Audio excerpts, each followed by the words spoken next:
manalah aku boleh kena demam denggi. Sakitnya. Serik. Hapus Aedes. Cegah denggi. Macam mana? Jaga kebersihan persekitaran rumah. Hapuskan tempat pembiakan nyamuk Aedes.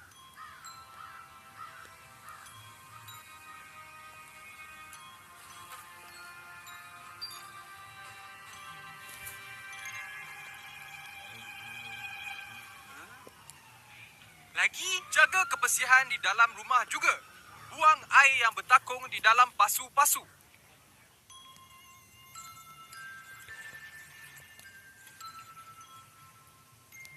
Yelah. Lepas ni aku jaga kebersihan rumah. Siapa kau? Aku. Yang di sebalik tirai ni. Ha? Bersama-sama mencegah denggi. Mencegah lebih baik dari mengubati. Jaga kebersihan rumah anda semua. Kalau tak, jadi macam saya ni. Dah kena denggi baru menyesal. Ingat?